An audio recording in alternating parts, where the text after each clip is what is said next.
নমস্কার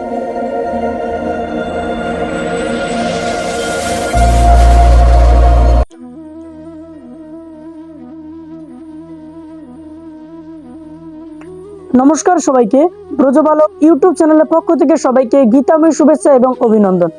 আসছে আগামী 22শে নভেম্বর রোজ শুক্রবার দুপুর 2 ঘটিকার সময় আমাদের রংপুর বিভাগে মহাসম্মেলন অনুষ্ঠিত হতে যাচ্ছে, যেটা সনাতনীদের 8 দফা দাবির জন্য। আমি এখানে লিখে রাখছি যে সকল সনাতনীদের রংপুর মহাসমাবেশে যোগদানের জন্য অনুরোধ করা যাচ্ছে আগামী 22শে নভেম্বর শুক্রবার দুপুর 2 ঘটিকা। আমরা যদি না জেগে ভাই কেমনে সুরক্ষিত হবে? সকল সনাতনী উঠলে জেগে রাত পোহাবে। তবে আমরা পূর্বে থেকেও দেখেছি যে বাংলাদেশে সনাতনীদের উপর যে পরিমাণ নির্যাতন হয়, কোনোটার বিচার কার্যক্রম হয় না। যেখানে আমাদের 8 দফা দাবির মধ্যে আমাদের কিন্তু সেই বিচার বিভাগীয় কার্যক্রম থেকে শুরু করে সম্পূর্ণ আমাদের যে বেঁচে থাকার যে অধিকারগুলো আমরা সেই 8 দফা দাবির মাধ্যমে উপস্থাপন করে আসতেছি।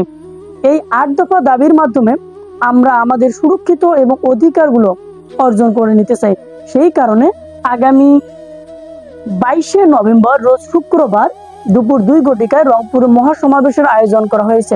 আমরা ইতিপূর্বে দেখেছি যেখানে সকল ধর্মের মানুষের জন্য সমান অধিকারের কথা বলা হলেও যেখানে কিছুদিন আগে সমকালে একটা পত্রিকায় প্রকাশিত হয়েছিল যে ধর্মীয় উৎসবে একদিনের জন্য কারো 5 দিনের ছুটি বরাদ্দ করা হয়, অথচ সনাতনীদের জন্য 5 দিনের দুর্গা উৎসবে একদিন ছিল পূর্বে, এখন একদিন বৃদ্ধি করা হয়েছে।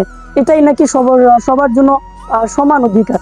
আমরা চট্টগ্রামে হাটহাজারীতে আমরা বিভিন্ন ঘটনা দেখেছি, তথাপিও আমরা এই ঘটনাগুলোর পরিপ্রেক্ষিতে আমাদের রংপুর সমাবেশে সকল সনাতনীদের নিয়ে আন্দোলনের ডাক দেওয়া হয়েছে, যেখানে আমরা 8 দফা দাবির মধ্যে আমাদের শারদীয় দুর্গা উৎসবে 5 দিনের ছুটি, ধর্মীয় সংখ্যালঘু কমিশন গঠন, এই বিষয়গুলো নিয়ে আমরা অবশ্যই উপস্থাপন করব। আপনারা সকলেই আসবেন আমাদের রংপুর মহাসমাবেশে, যেখানে সনাতনীরা সকলে মিলে ঐক্যবদ্ধ হয়ে আন্দোলনে যোগদান করব। তো ধন্যবাদ সবাইকে, নমস্কার।